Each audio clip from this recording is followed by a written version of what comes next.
recibe el mensaje que Dios va a compartir el día de hoy a través de nuestro hermano Eliseo. Abraza este mensaje y yo estoy creyendo que a través de esta palabra que se va a compartir hoy, tu vida va a cambiar, tu casa va a cambiar y no podrás ser el mismo. Con esto vamos a darle un fuerte aplauso al Señor por la vida de nuestro hermano Eliseo Montoya.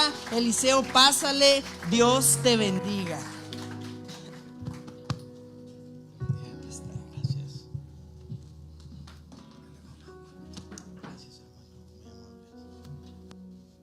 Gloria a Dios, que el Señor les bendiga. El Señor les bendiga a todos. Estamos contentos de estar aquí. Mi nombre es Eliseo Castañeda Montoya. Algunos solo me dicen Montoya, otros Eliseo Montoya. Usted dígame cómo se le haga más fácil. Me acompaña mi amada esposa Valeria Madrid. Tenemos 11 años de casados. Tenemos 2 pequeños. Tenemos a Israel de 9 años y a Esdras de 5 años, que ahorita están ellos con sus abuelos. Ellos se fueron al culto de resurrección con sus abuelos a las 6 de la mañana. En Ciudad Juárez, donde nosotros nos congregamos también. Vivimos en Favens, pero nos congregamos en Ciudad Juárez por el momento. Y allá también lo tuvieron, creo, a las 6 de la mañana. Ya a estas horas ya pasaron por el menudo y todos esos pues por todas esas delicias. Doy gracias a Dios por la vida de Pastor Omar. Gracias por invitarnos, Omar. Gracias por recibirnos. Especialmente estoy contento por que Dios nos ha ayudado, que Dios nos ha permitido llegar al fin de semana. Les voy a ser muy honesto. He luchado con el mensaje toda la semana. He terminado cansado todos los días. He terminado cansado. Tengo un buen amigo, Beto Madrid, y yo estuvimos predicando todo el fin de semana en Albuquerque y en los alrededores, y tuvimos una semana bastante pesada. Dije, pues regresando voy a descansar, pero ha sido una semana de mucho trabajo. Les voy a ser bien honesto.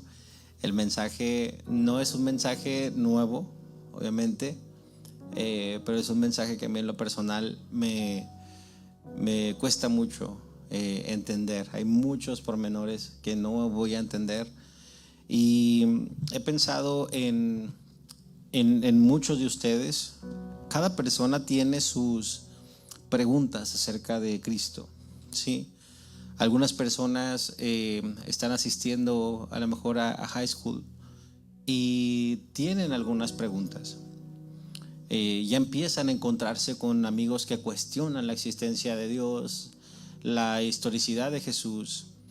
Algunos están en la universidad y a lo mejor están enfrentándose a mentes ateas, mentes muy avanzadas, pero mentes que cuestionan tu fe, mentes que cuestionan. Me gusta mucho una expresión que utilizaba un buen amigo, que habló con su hijo y le dijo: tú puedes cuestionar muchas cosas. Dijo, pero primero mira lo que Dios ha hecho en nuestra familia. Y va a haber momentos en tu vida en los que vas a tener que regresar y ver al Dios de tus padres. Y ese es el Dios que nosotros predicamos, el Dios que nosotros estamos compartiendo. Yo quise recopilar algunos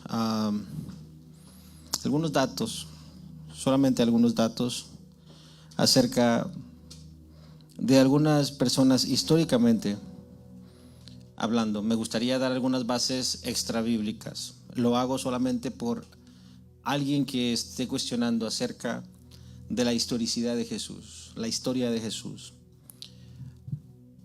Hay muchas mentes, se puede decir mucho acerca de Cristo, mucho acerca de Cristo. Para algunas personas Cristo fue un buen maestro. Para otras personas Cristo fue solamente un buen hombre. Para algunas personas Cristo fue un profeta. Dependiendo del punto de vista, si algún musulmán lo mira, ¿sí? Si algún judío ortodoxo lo mira, si alguna persona atea lo mira, hay muchos puntos de vista. Algunos dicen que solo fue un buen hombre, un profeta, un buen maestro. Pero en medio de todas estas, me gustaría llamarlas cortinas de humo, necesitamos volver al eje central. Cristo no murió porque aseguró que fue un buen hombre. Nadie muere por eso. Cristo no muere porque aseguró que era un profeta. Ha habido muchos en la historia que aseguran ser profetas, pero no muere. Cristo no murió porque solamente fue un buen maestro. Los escritos acerca de Jesús dicen: es que tú, siendo un hombre, aseguras que eres Dios.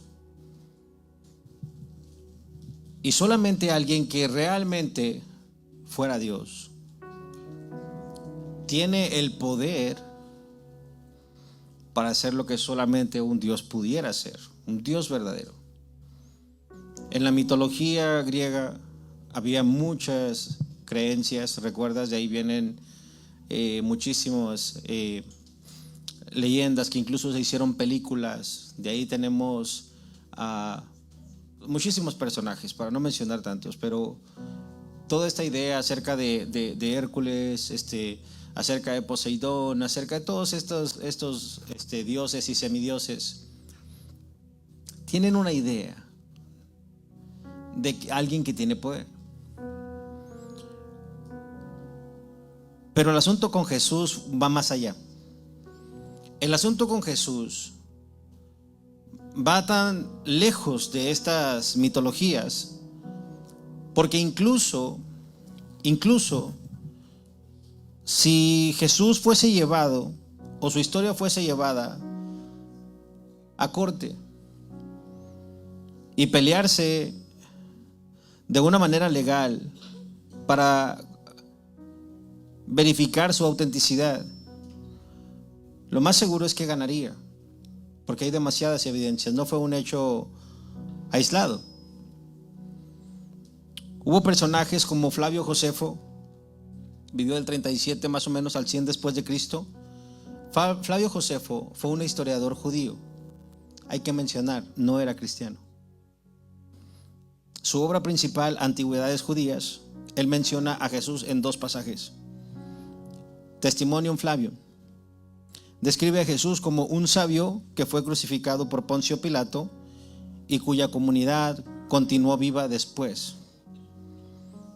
Número 2, Tácito fue un historiador romano. Hay que aclararlo, no era judío, no era creyente en Dios. Tácito, del 56 al 120 después de Cristo, un historiador romano, tiene una obra que se le conoce como los Anales de Tácito. En el capítulo 44, Tácito habla de los cristianos perseguidos por Nerón y menciona a Cristo, que sufrió la pena capital bajo Poncio Pilato durante el reinado de Tiberio. Tiberio es mencionado también en el Evangelio de Juan. Y muy importante, porque esta es una fuente romana externa. Hay que aclararlo. Es una fuente romana externa. Y si tú recuerdas, los romanos estaban en una persecución contra los cristianos, a un punto de que este loco llamado Nerón, un buen día, uno de sus historiadores menciona esto, sale al balcón y en su balcón él dice: qué oscura se ve la ciudad hoy, saquemos antorchas. Y estas antorchas eran nada más y nada menos que cristianos sacados de sus casas, encendidos en fuego y corriendo gritando por las calles. En medio de este contexto hubo personas que empezaron a hablar de un tal Jesús que fue procesado bajo el gobierno de Poncio Pilatos. Suetonio, 69 al 140 después de Cristo, fue un historiador romano también. Les estoy citando fuentes no cristianas. Número 1, para comprobarles que la historicidad de Jesús es comprobable por más de uno. Si quisieras una prueba, encontrarías muchas, no solamente una prueba. La raza humana,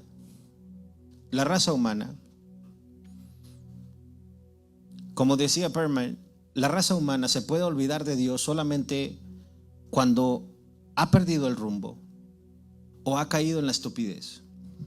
Se pueden pisar dos extremos. Uno pierde a Dios de vista, si quiere perderlo.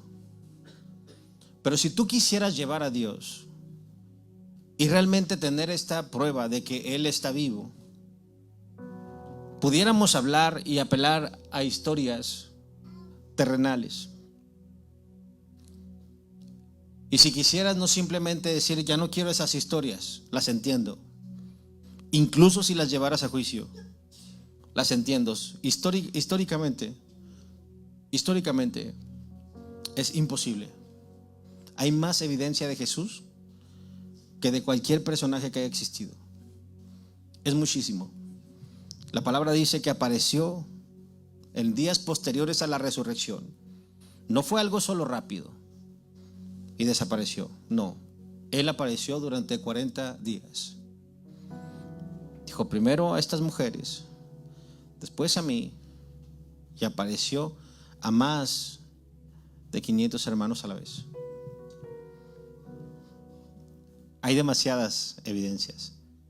Eso no lo tiene nadie. O como dirán en este tiempo, no lo tiene ni Obama. Es bastante. Créeme que si te fueras por una vía no cristiana, si te fueras por una vía legal, vas a topar en piedra. Y no solo que toparías en piedra, te toparías con una piedra removida y con una tumba vacía. Cuando el pastor Charles Stanley dice que viajó a Rusia hace 30 años para visitar la tumba de Stalin en Rusia, y tuvo que hacer una fila para entrar. Pasados 30 años, él volvió a visitar Rusia y no había fila.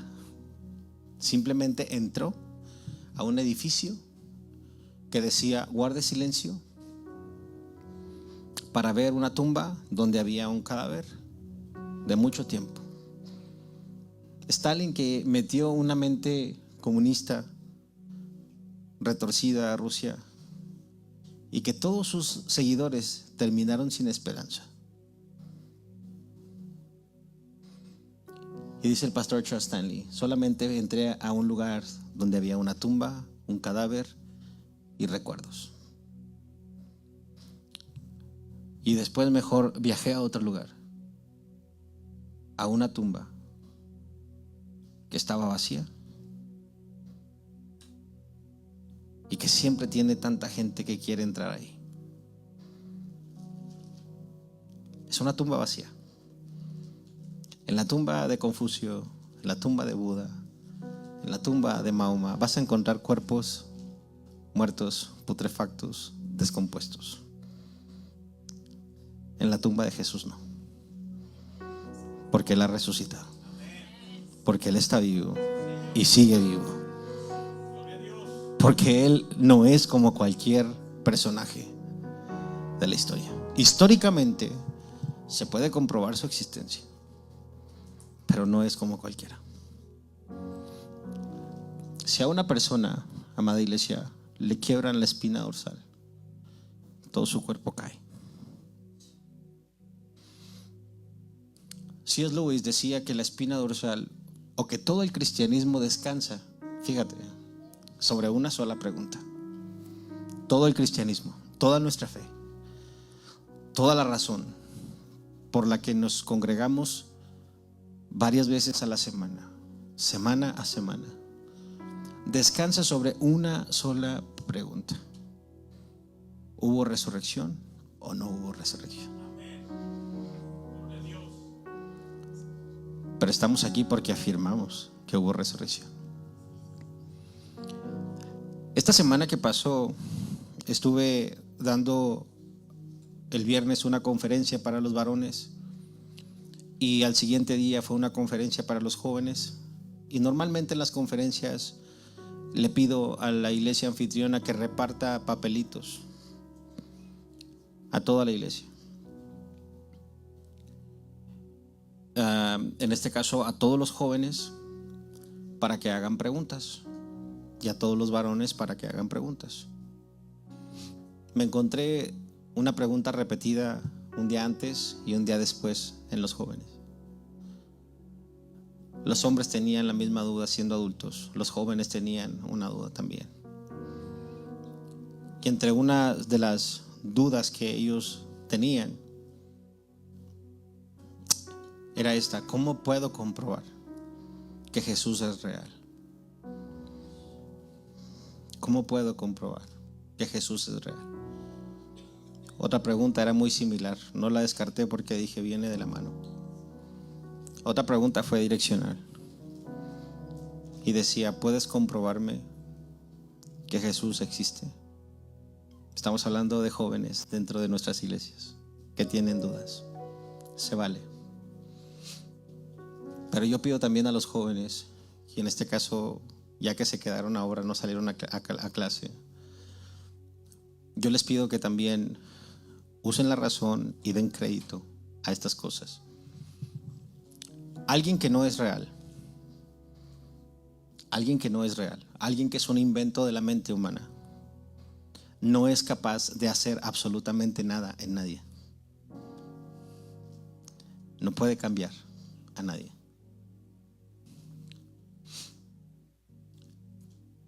Y le digo: mira, había un hombre, solamente yo para juntar algunas ideas sobre una sola historia. Había un hombre que fue un borracho toda su vida. Era un borracho empedernido. Sí. Se casó, siguió siendo un borracho. Era una persona golpeadora con su esposa, con sus hijos. Era una persona que se gastaba todo el dinero en parrandas con sus amigos. Era una persona que llegaba los lunes, martes, si bien les iba, a veces hasta el miércoles, sin dinero para la despensa.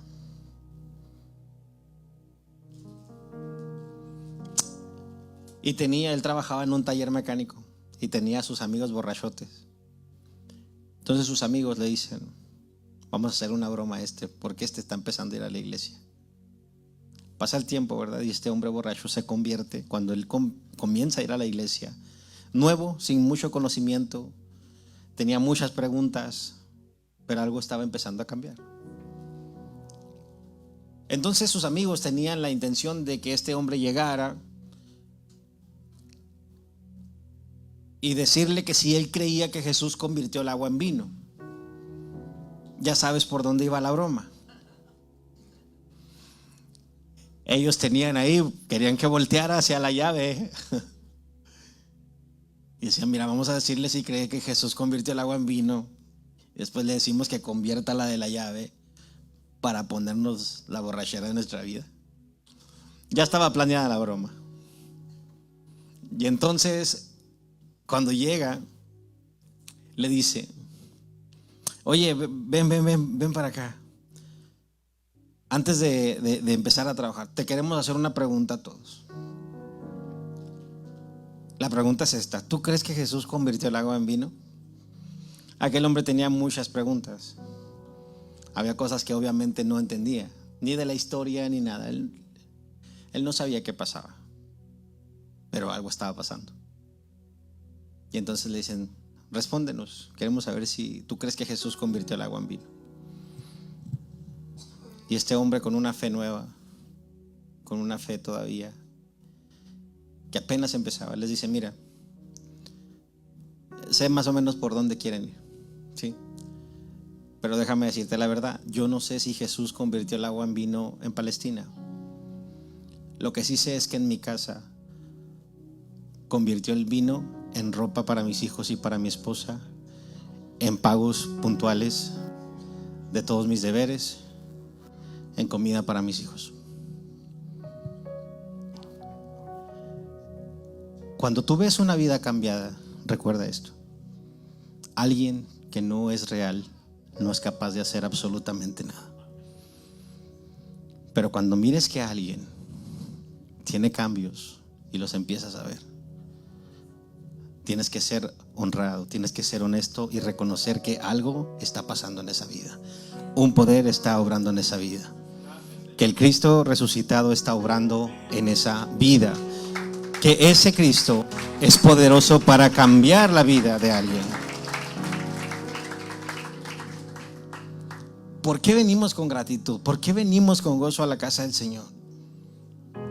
A mí me sorprende que en otras iglesias, no en esta iglesia, en otras iglesias, vamos a decir, en otras iglesias muy lejanas, por no decir que al otro lado del mundo, cuenta la leyenda que hay personas que van a la iglesia con cara de sargento mal pagado, como si le estuvieran haciendo un favor al Señor al ir a su casa. O muy diferente, porque en esta iglesia se ven todos bien sonrientes. ¿Cuántos pueden sonreír? Sonríen, hermanos. Enseñen el piano aunque les falten teclas, no se preocupen. Sonríen. Nos congregamos con gozo porque la palabra dice que al que mucho se le perdona, mucho agradece, mucho ama. Amén. Esta es la introducción. Así que si me escucha decir que estoy por terminar, no me haga caso. Cuando un predicador dice ya vamos a terminar, no le crea. Yo quisiera compartir con ustedes un mensaje. Luché mucho con el mensaje, pero en realidad hablé con Pastor Omar y le dije: pastor, si puedes cambiar el título, cámbialo, porque hay un punto a donde quiero llevar el mensaje, y esa es la razón. Nuestro mensaje de esta tarde lleva por título Dignos o Miserables. Dignos o miserables. Y si son tan amables, vayan conmigo a 1 Corintios capítulo 15. 1 Corintios capítulo 15, búsquelo rápido.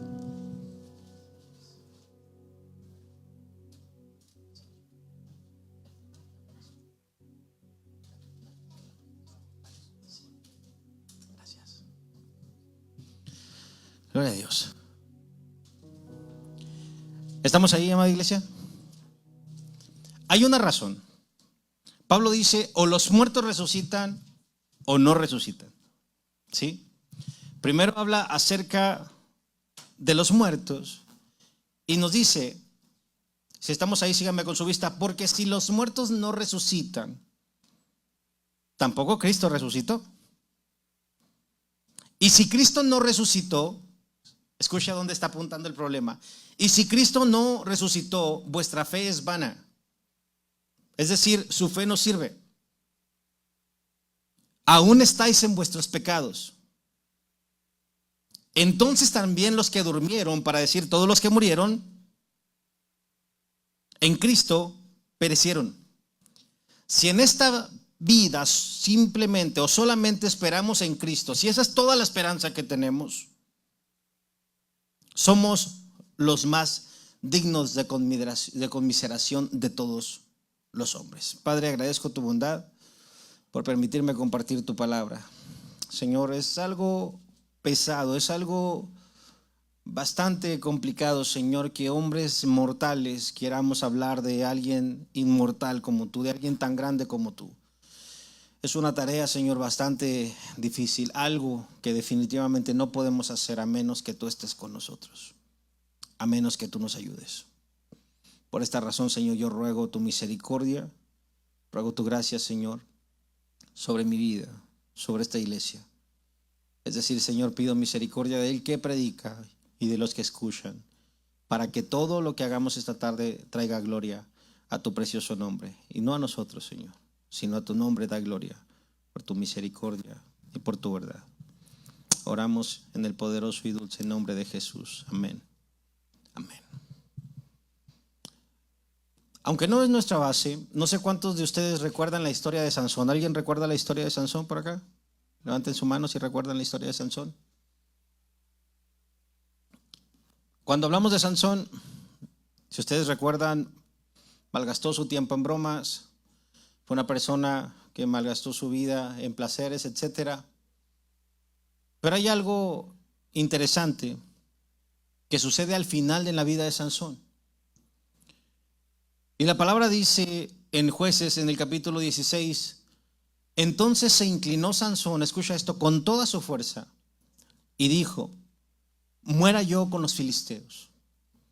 Y se asió, o es decir, alcanzó a abrazar las columnas de aquel lugar y quebró las columnas.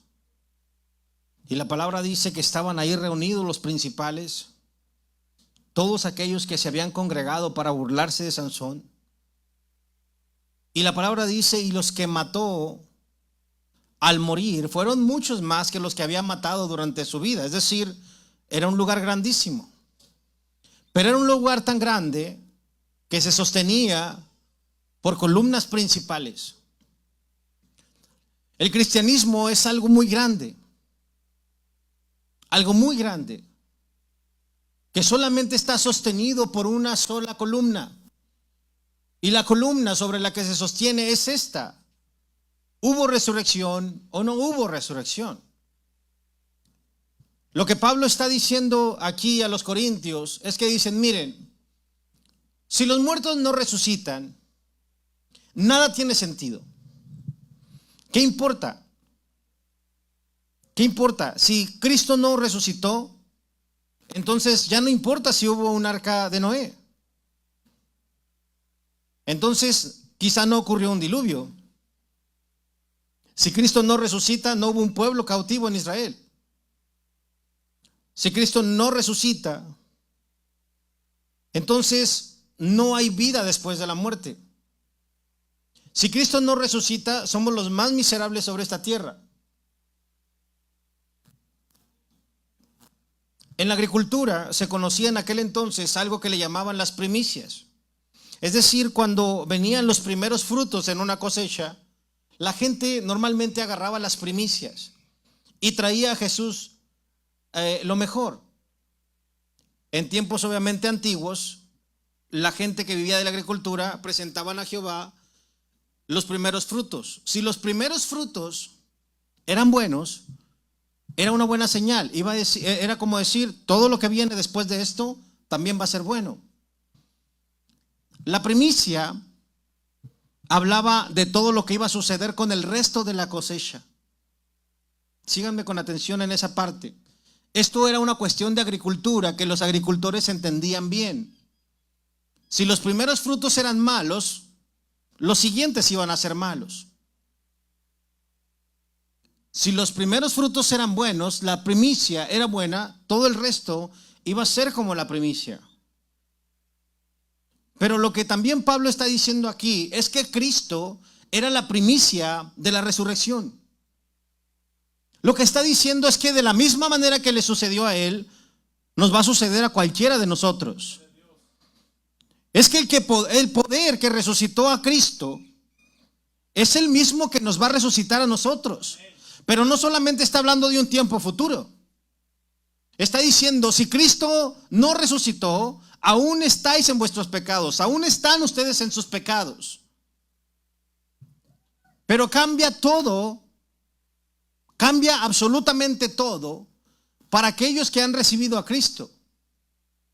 Porque de la manera que para algunas personas Cristo no es precioso, para aquellos que creemos Cristo es precioso, y no solamente estamos esperando una vida futura. Él está diciendo, si Cristo no resucitó, aún están en sus pecados. Pero si Cristo resucitó, todas las cosas cambian. Es que nuestros pecados ya no pueden condenarnos tampoco. Lo que está tratando de decir Pablo es que el mismo poder, escúchame, no es otro poder. No es un poder menor, no es un poder similar, no existe algo así. Lo que Pablo está diciendo es que aquel poder tan grande que pudo resucitar a Cristo de los muertos es el mismo, escucha, el mismo poder que te puede ayudar a vencer el pecado. Es el mismo poder que te puede ayudar a vivir en santidad. Es el mismo poder que te puede ayudar a hacer cualquier cosa.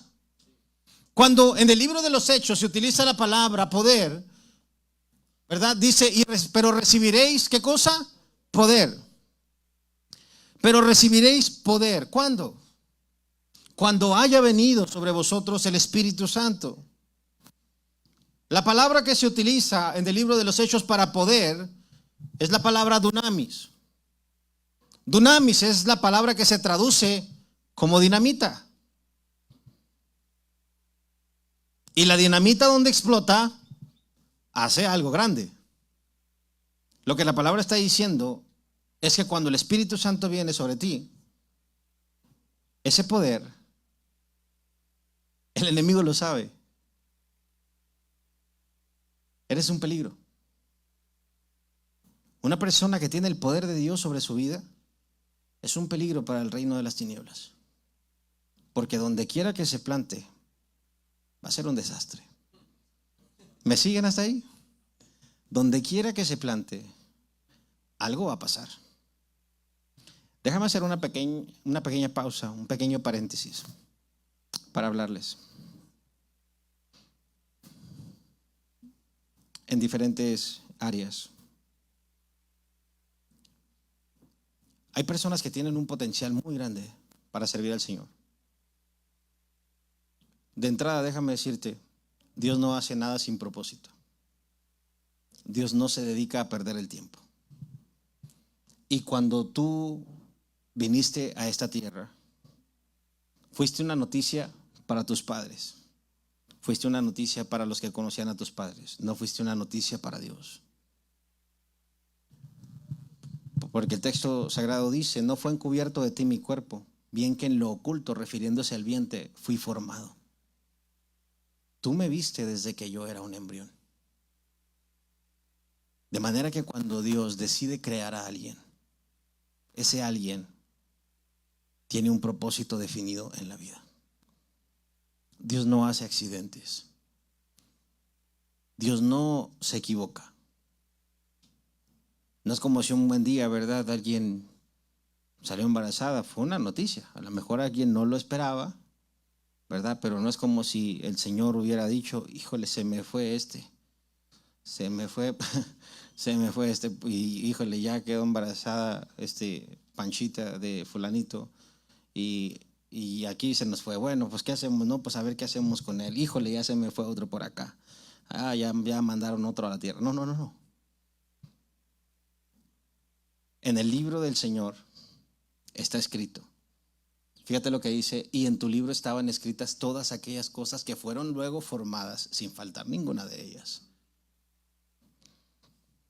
Cuando hablas de Dios hecho hombre, cuando Jesús camina en la tierra, en el Evangelio de Juan, capítulo 4, dice la palabra que Jesús empezó a escuchar que traían, fíjese, desde aquel entonces ya andaban de chismosos la gente. Así como en aquellas iglesias que les platiqué, en otro lugar muy lejano, al otro lado del mundo, también ya estaba pasando aquello. Cuando Jesús escuchó, ¿verdad?, que los líderes religiosos, todas aquellas personas, los escribas, los sacerdotes, estaban escuchando. ¿Ya escuchaste? Que Jesús bautiza más discípulos que Juan. Y luego aclara, Jesús ni bautizaba, los que bautizaban eran sus discípulos. Se dan cuenta que ya estaban allá torciendo la información y ya traían un relajo allá. Dice la palabra que Jesús entonces dejó Judea y se fue otra vez a Galilea. Es decir, a Jesús no le interesa eso.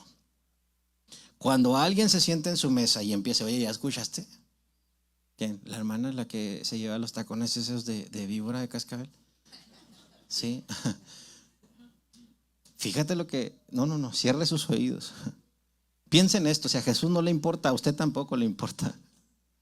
No se meta en esas cosas. Más adelante, ¿verdad? Pablo le dice a Timoteo, cuídate de esos cuentos de viejas. Así lo menciona, perdón hermano, así lo menciona. No es interpretación mía.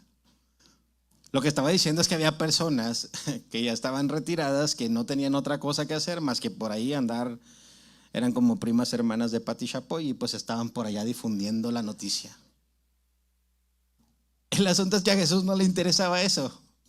Perdóneme, hermano. A Jesús no le interesaba eso. Y piensen eso, lo que no es importante para Jesús tampoco debe ser importante para mí. De manera que Jesús empieza a escuchar todo aquello, que mira, ya escuchaste lo que se dijo, no, vámonos de aquí, a hacer algo productivo. Y la palabra dice que deja Judea y se fue otra vez, es decir, ya había ido una vez, y se fue otra vez a Galilea y le era necesario pasar por Samaria. Si recuerdan la vez anterior les hablé de esto, se utiliza la palabra deí. Deí es la palabra precisión. Jesús es como ese que dice que donde pone el ojo, Suéltenlo, suéltenlo. Donde pongo el ojo, pongo la bala. Él sabe. Jesús no es alguien que más o menos latina, no, Él sabe a dónde va. Jesús tiene precisión con cada vida que crea.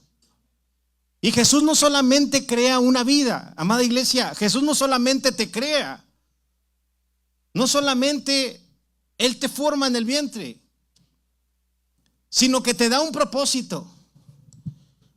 Y no es como que te mando a la tienda, mira, puedes traerme 10 kilos de carne, por favor, y te traes unas papas, ¿verdad? Por favor, allí también para hacer papas asadas, unas salchichas. Yo estoy removiendo las tripas de algunos de ustedes. Sé que algunos de ustedes sienten el llamado, pero aguántense un poquito. Imagina que yo te mando a la tienda y a que traigas 10 kilos de carne y papas y salchichas y todo, pero no te doy dinero. Pues tú nada más tienes como una orden, pero no hay dinero. No sé si te ha tocado, ¿verdad? Pero hay gente que es nada más generosa con la boca, pero a la hora de, bueno, está bien, pero ¿verdad?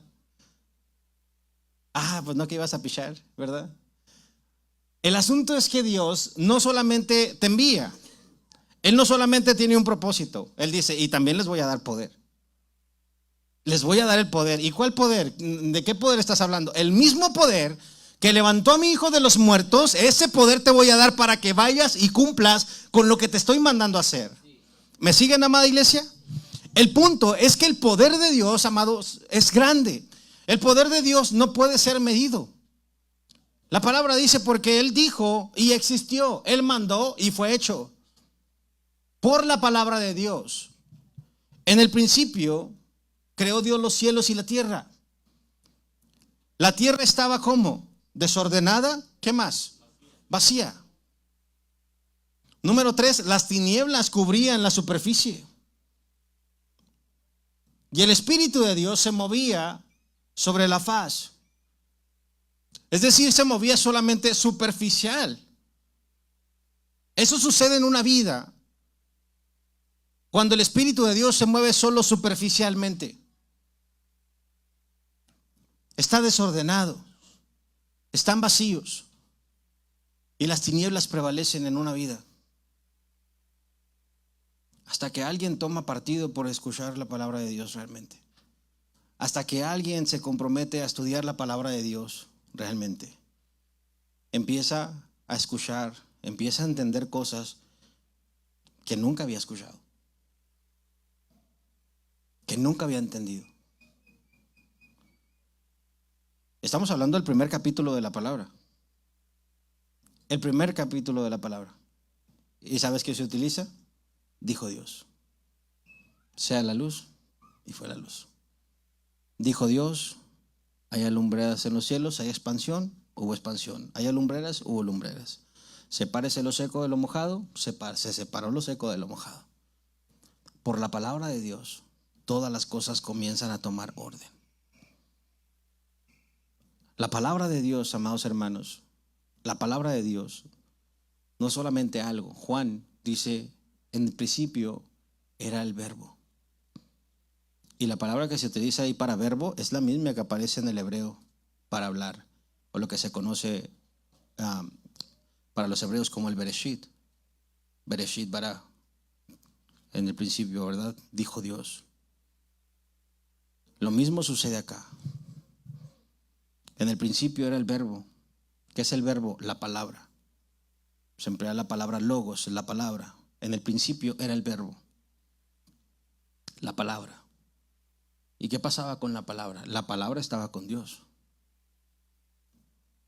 ¿Y la palabra era algo? No, la palabra era Dios. Cuando tú tomas partido por escuchar o por empezar a estudiar comprometidamente la palabra de Dios,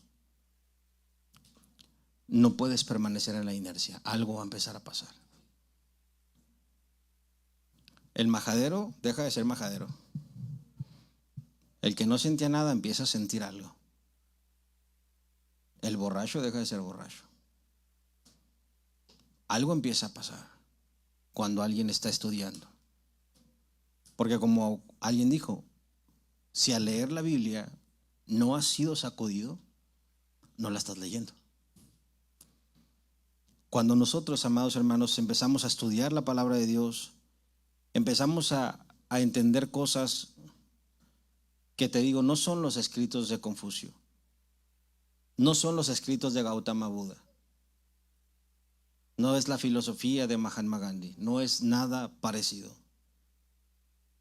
Es la palabra de Dios, es Dios mismo, es Jesús revelándose a la vida de una persona. Ahora, en primer lugar, quisiera hablarles cuando dices, híjole, apenas vamos en el 1. No, voy a avanzar rápido. Voy a terminar rápido. Y acuérdese lo que le dije, cuando un predicador dice que va a terminar rápido, no le crea. No se crea, sí vamos a terminar rápido. Número 1, nuestra fe va a recibir ataque en las columnas. Recuerda, hay una columna que sostiene todo. Si tú no te mueves de aquí, si tú realmente en tu corazón logra generarse fe para creer en la resurrección de Cristo, no te va a mover absolutamente nada.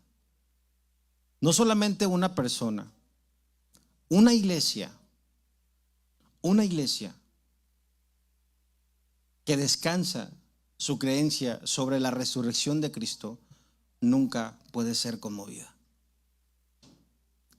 Si esa columna fuera quebrada, toda la iglesia se viene abajo. Pero, amados hermanos, ¿por qué es tan importante recordar el poder que resucitó a Jesús? Porque ese poder nos va a ayudar en nuestro diario vivir, como decía nuestro pastor al inicio. Es un poder que se puede vivir diariamente. Cada día, dice la palabra, tiene su propio afán. En cada día va a haber preocupaciones. Cada día vas a tener a lo mejor un examen que te preocupa, o una enfermedad que te preocupa, un diagnóstico que te preocupa, un bill que no tienes para pagar que te preocupa. Algo va a pasar que te preocupe. ¿Y qué es lo que puedes hacer? Simplemente creer. En serio, hermano, pudiera contarte muchísimas cosas. No estoy aquí para contar testimonios, pero en algún momento te pudiera contar. Mi testimonio no lo cuento en el púlpito. Mi testimonio lo cuento cuando alguien me dice, hermano, le voy a invitar a un café. Sí. Pero de esos que no hacen daño, es decir, cuando van acompañados con un pan. ¿Verdad?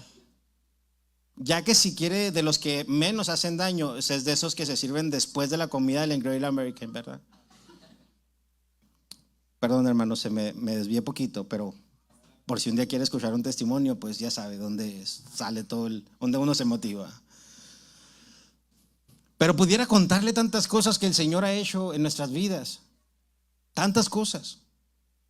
Una de ellas quizás se las conté. Fui una persona desahuciada. Estuve 2 meses internado en el Hospital General.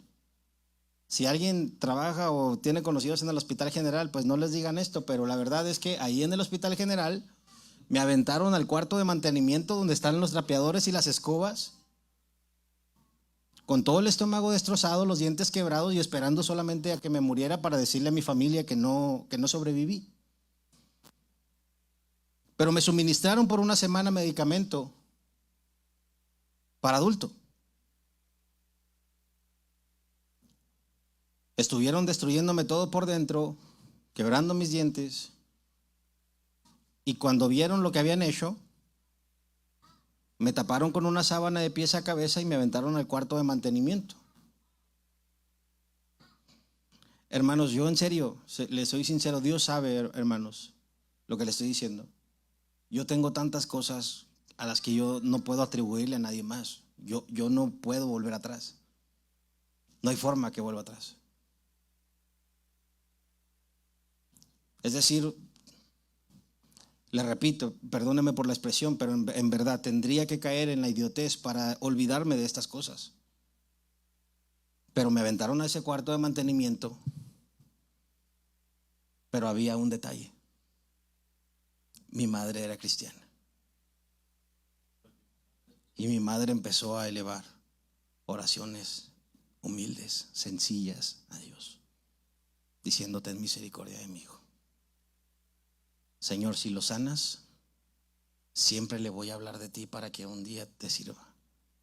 siempre le voy a hablar de ti para que un día predique tu palabra. Hermanos, estamos cumpliendo la parte del trato.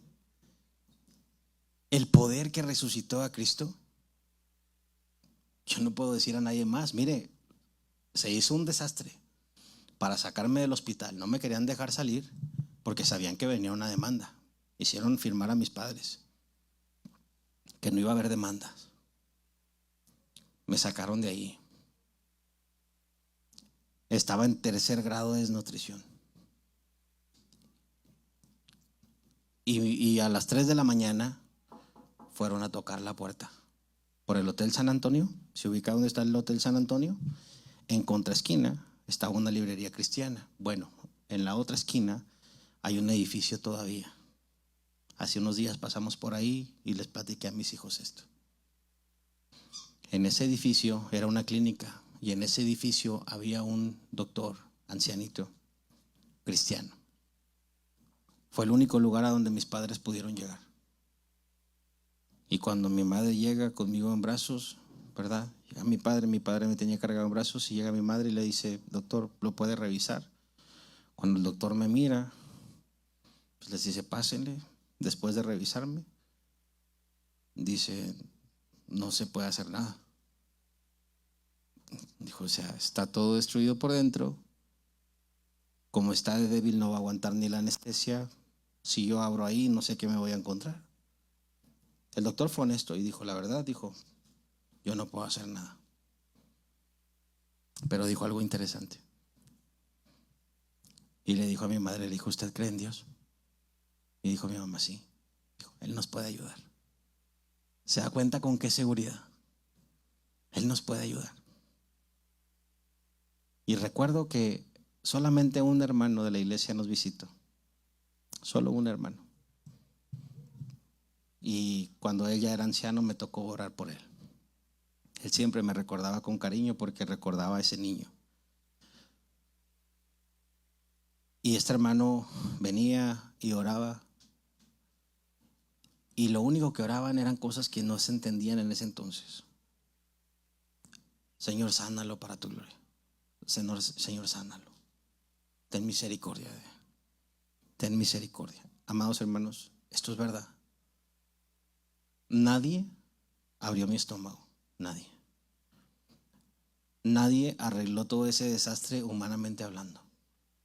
Un día simplemente, lo único que hacían era ponerme un suero por las venas. Era todo lo que aguantaba. Pero un día simplemente retuve el alimento y de ahí me fui para arriba. Y de ahí a la semana y media salí de ese lugar.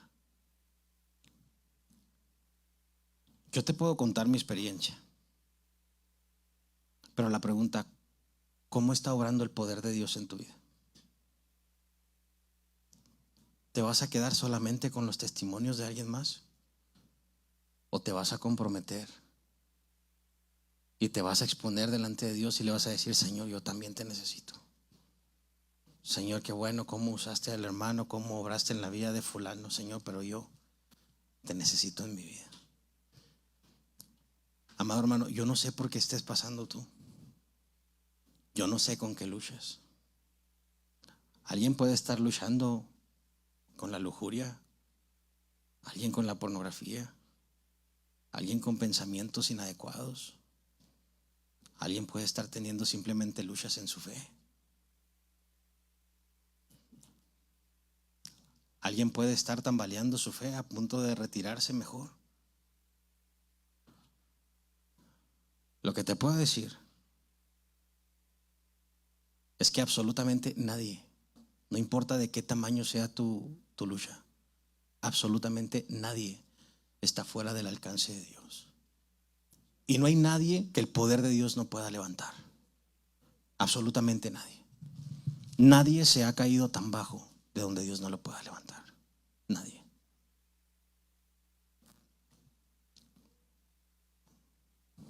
En tercer lugar, amados hermanos, y ahora sí ya para terminar, no se rían, hermanos. Bueno, sí, créalo. Para terminar, en la iglesia ya saben, hermanos, donde nos congregamos, cuando yo digo para terminar, sí, la gente sí, dice sí, como no. Usted diga lo mismo. Sí, vamos a terminar. Si mi hermano el piano me ayudas un poquito.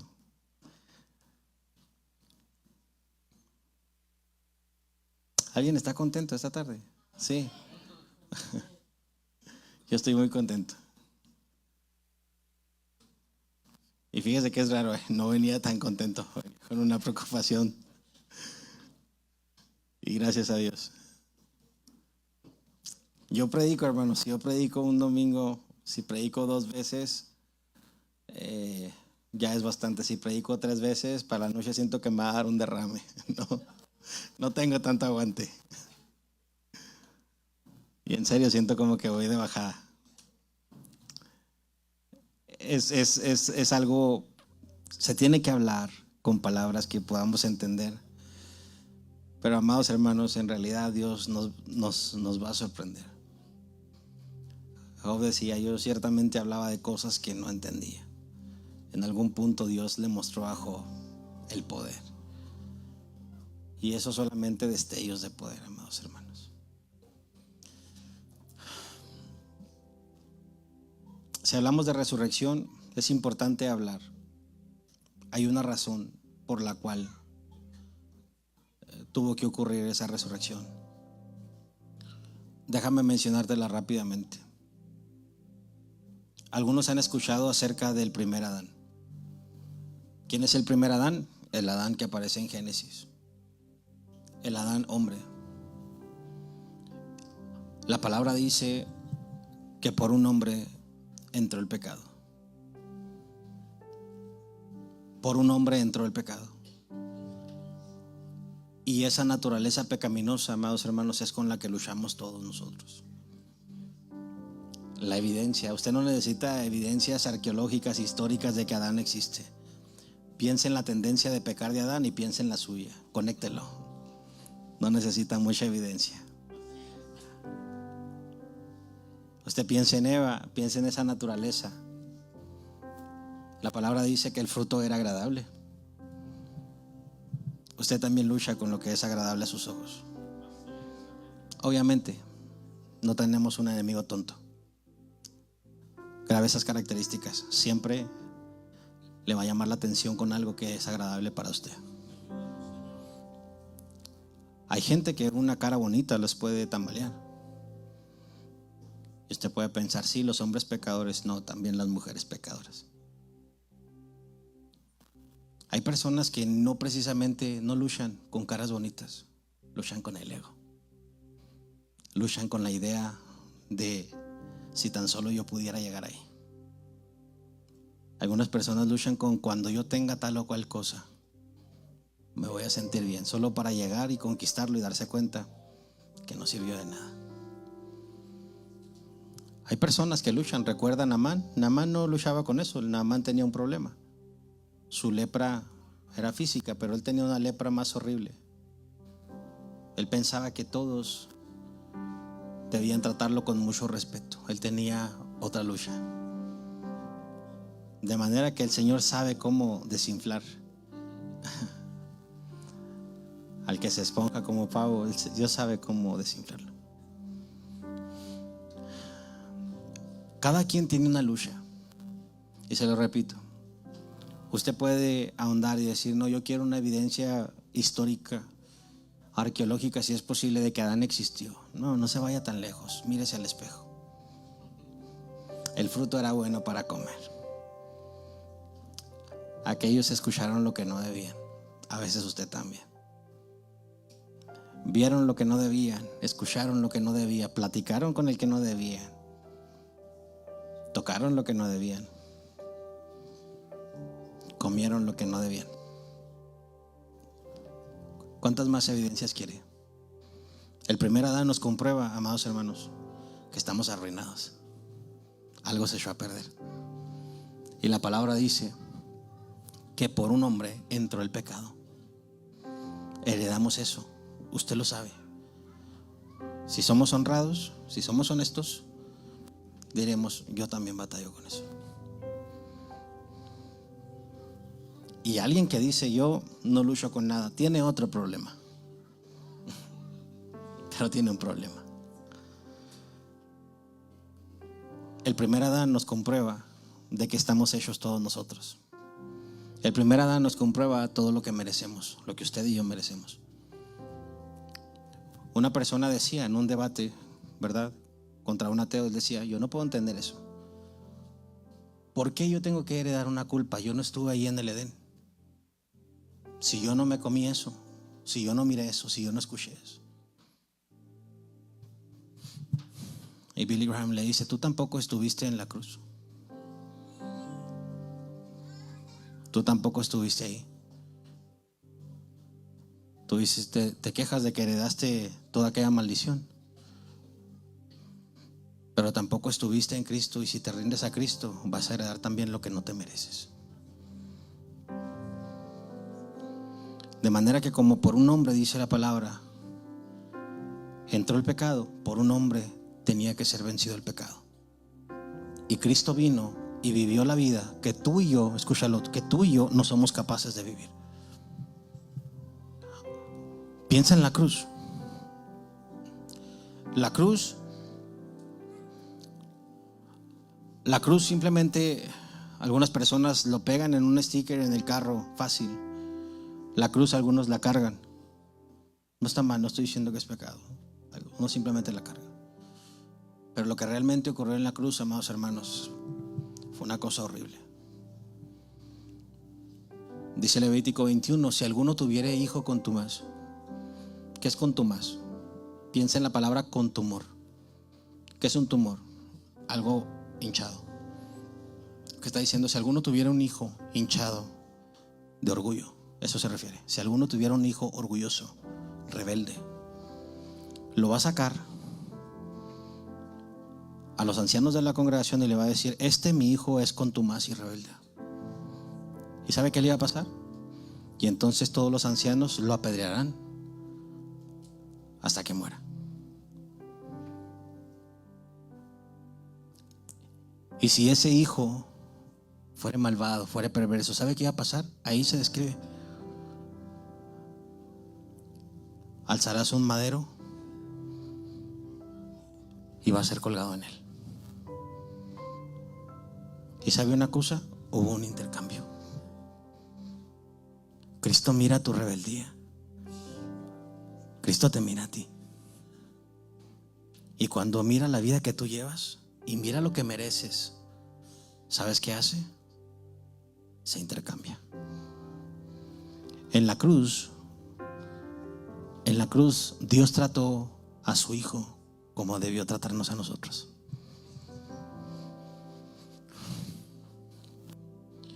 Y no por otra cosa, solo por eso.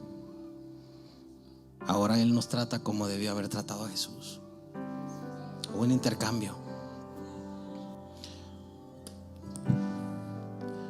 Mira, hace poco Dios habló a mi corazón algo que yo quiero compartirte. Quiero compartirte esto.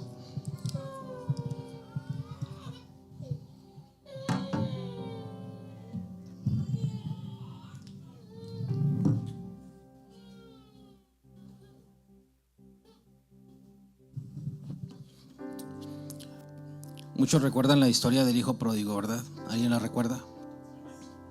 No voy a hablar toda la historia, solamente un aspecto porque es importante.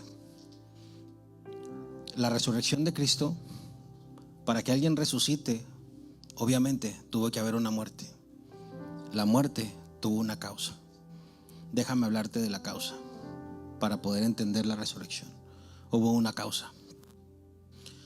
La palabra dice acerca de este hijo, el hijo menor. El hijo menor habla con su padre, si lo recuerdas, y le dice: Padre, dame la parte de los bienes que me corresponde. El padre no discutió nada, le dio los bienes. Esto era una ofensa muy grave, muy grave. Porque la herencia, ¿cuándo te dan una herencia? Cuando alguien muere, ¿cierto? No antes.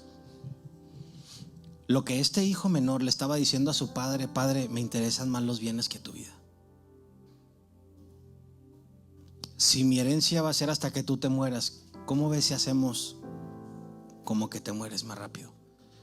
¿Cómo ves si aceleramos el proceso? Hablando de un hijo contumaz, este es el ejemplo perfecto. Hablando de un hijo rebelde, este es el ejemplo perfecto. Mucha gente piensa que la palabra pródigo tiene que ver con alguien simplemente rebelde, pero no. Prodigar es desperdiciar los bienes. Prodigar es derrochar. Y la palabra dice que él pidió los bienes, y con esta actitud le estaba diciendo: me interesan más los bienes que tú. Amados hermanos, no perdamos de vista, Cristo es poderoso para hacernos abundar en bienes. Pero nunca vengamos a Cristo con una actitud de decirle: me interesan más los bienes más que tú. No, Señor, yo vengo por ti. Señor, yo estoy aquí por ti. Yo vengo por lo que tú hiciste. Yo vengo por quién eres tú. No vengo por los bienes. Simplemente gracias porque me recibes como tu hijo. En el caso tú sabes lo que pasó. Dice la Biblia que se fue lejos. Y cuando dice la palabra que se fue lejos, utiliza la palabra macros. Macros significa lejos en distancia, pero también se dice lejos en oración. Alguien que se fue y desperdicia todo, que se va lejos. Literalmente era un lugar lejos. Estás hablando de judíos. Un judío, decir que alguien se fue lejos, está diciendo cualquier tierra lejos es una tierra de gentiles. Y Jesús está hablando esta parábola a los líderes religiosos. Y Jesús está hablando de un judío, y estos líderes pudieran pensar: ¿estás bromeando? O sea, ¿estás hablando de uno de los nuestros? ¿De un judío como nosotros que se fue lejos? O sea, uno de nosotros quería comer comida de los cerdos cuando nosotros ni siquiera pasamos cerca de un corral de cerdos. Me hablas de que él quería comer, ansiaba a saciarse de las algarrobas.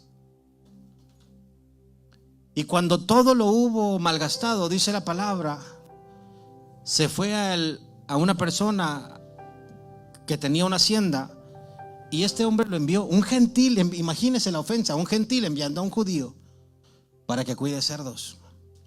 Lo que Jesús está diciendo es que este hombre cayó hasta lo más bajo que se puede. Y volviendo en sí, dice la palabra que este hombre recapacita y dice: muchos jornaleros en la casa de mi padre tienen abundancia de pan, y yo aquí me estoy muriendo de hambre.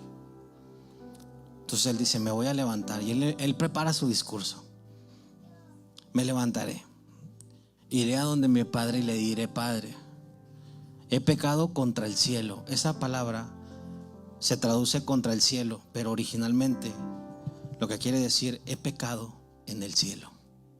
¿Qué quiere decir? Algo que quiero comentarte. Lo que el hijo pródigo está diciendo: mi pecado se conoce en el cielo. Algo que usted piensa que es secreto aquí es un escándalo en el cielo. No crea que nadie lo ve. No crea que nadie lo ve. Él está diciendo: en el cielo fue donde primero me descubrieron. Y a veces Dios hace que te descubran acá abajo. El hombre totalmente arruinado. Si el hombre cuidaba cerdos, use un poco la imaginación. ¿Cómo cree usted que olía esta persona? ¿Cómo cree que se miraba? Si usted puede mirar al hijo pródigo de lejos, en una palabra, ¿cómo lo describiría? ¿Cómo lo describes? Si lo ves de lejos, si viene de cuidar cerdos, ¿cómo lo describes? En una palabra. Déjame describirlo yo: sucio. Dime otra palabra para describirlo. Derrotado. Hay muchas palabras que pudieran definir a este muchacho.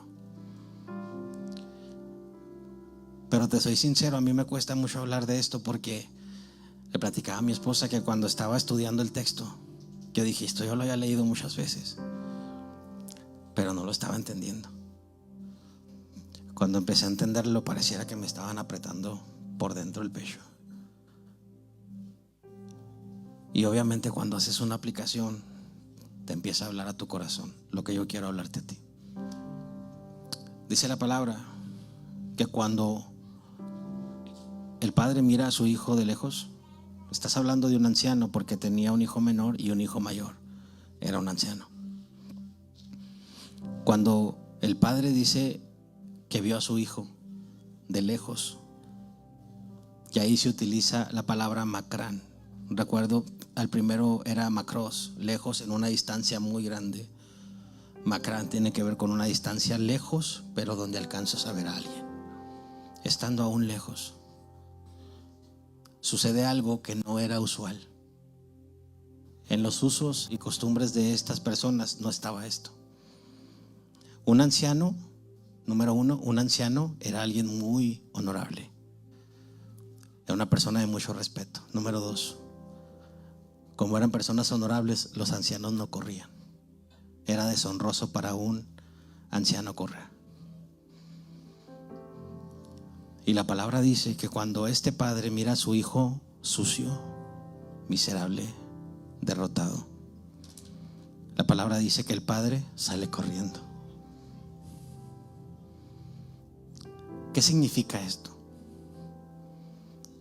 Que en tiempo de calor los judíos utilizaban unas faldas abajo de la rodilla, obviamente para que tener un poco más de ventilación. En tiempo de frío cambiaban y se ponían túnicas, se ponían mantos como nosotros para cubrirnos del frío. El asunto es que ya sea que la falda fuera abajo de la rodilla o hasta abajo, para correr tenías que hacer una cosa. Esta era la razón por la que no corrían. Se tenían que levantar las faldas. Y prácticamente era exponerse a la vergüenza. Hay una razón. La razón por la que este padre prefiere pasar vergüenza es para que su hijo no pase por un juicio. Porque recuerdas que si alguno tuviera un hijo como ese, recuerdas que había más gente acá. Si ese hijo lograba llegar hacia estas personas, él se enfrentaba a la muerte, él se enfrentaba al juicio. Lo que le esperaba era un juicio. Y para que no le toque el juicio, el padre decide levantarse las faldas y salir corriendo. Dice la palabra, el padre movido a misericordia. En la palabra misericordia se encuentra la palabra miseria y la palabra corazón. Misericordias, misericordia. Es decir, cuando el padre mira lo más miserable de su hijo, se le conmueve el corazón. Y es por el corazón bueno del padre que el padre sale corriendo a encontrarse con el hijo. ¿Qué hijo? Un hijo que merece la muerte. Un hijo que no merece nada más que el juicio. Un hijo que no merece nada de parte de su padre, sino juicio. Pero de ese padre del que solo merece juicio, recibe misericordia. Se le conmueve el corazón. Y ese padre sale corriendo. Con eso el padre estaba diciendo, hijo, en vez de que tú pases por un juicio, yo prefiero pasar vergüenza por ti. Yo prefiero humillarme para que tú no pases por un juicio.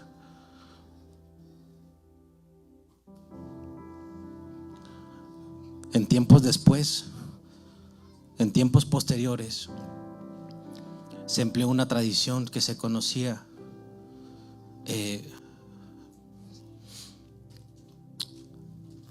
si no me equivoco, la tradición era kazaj y era como una ollita de barro.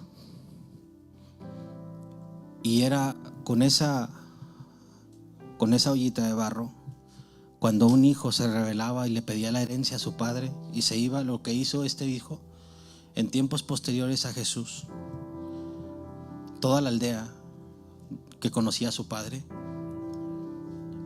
iban a despedir al hijo. Cuando el hijo pidió la parte de su herencia, ellos iban y ponían estas ollitas, eran como unos jarroncitos, y cuando el hijo se iba, ellos pronunciaban esta palabra y quebraban la olla. Esa acción significaba una cosa. ¿Sabes qué era? Era algo muy fuerte. Eso significaba que seas quebrantado y que la maldición te alcance. Cuando el padre mira que el hijo se iba a enfrentar a todos los que estaban ahí, la palabra dice que él, por nosotros, por ti, por mí, por nosotros, fue hecho maldición. Ahora él se expone a la vergüenza. Ese tiempo de vergüenza ya pasó, pero ese tiempo de vergüenza tiene una razón, y esa razón somos tú y yo. Esa razón somos nosotros. La palabra dice que así fue humillado hasta el extremo. Pero así como fue humillado hasta el extremo, dice la palabra que Dios lo exaltó hasta el extremo y le dio un nombre que es sobre todo nombre, para que ante su autoridad toda rodilla se doble y toda lengua confiese que Jesucristo es el Señor, para gloria de Dios Padre. Que todos reconozcamos que ese sacrificio fue por nosotros, que todos los que entendemos el perdón que se nos ha dado, doblemos la rodilla delante de ese ser tan digno. Alguien de honor, alguien tan honorable, alguien tan grande, el más grande de la historia, prefirió pasar vergüenza para que tú y yo no pasemos por juicio. De modo que Él dice: yo voy a morir y voy a resucitar, y así como yo resucité, ese mismo poder que me resucita, ese mismo poder les voy a dejar para que venzan el pecado. Ese mismo poder les voy a dejar para que un día ustedes también resuciten como yo lo he hecho. ¿Por qué no te pones sobre tus pies? Ahora que sabes esto, amada iglesia, no tenemos un altar muy grande. No tenemos un altar muy grande. Pero si no cabes en el altar, en tu lugar, pero si alguien puede venir al altar, ¿por qué no doblamos nuestras rodillas? La palabra adorar, la palabra quemos, significa literalmente hacer reverencia o doblar las rodillas. Si tú tienes una condición médica que te lo impide, no te sientas mal, Dios lo sabe. Pero el nombre que el Señor tiene es un nombre sobre todo nombre, para que delante de su autoridad, escucha, amada iglesia, toda rodilla se doble y toda lengua confiese que Jesucristo es el Señor, para gloria de Dios Padre. ¿Por qué no vienes al altar y damos gracias al Señor por haber muerto, por haber resucitado y porque pronto regresa? Bendito Dios. Precioso Espíritu de Dios. Precioso Espíritu de Dios. Te rogamos, Señor, que tú te muevas entre nosotros, en la iglesia que tú amas, en el nombre de Jesús.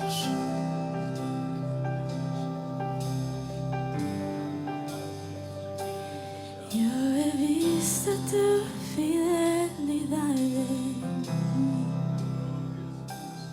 y he visto cosas que no comprendí.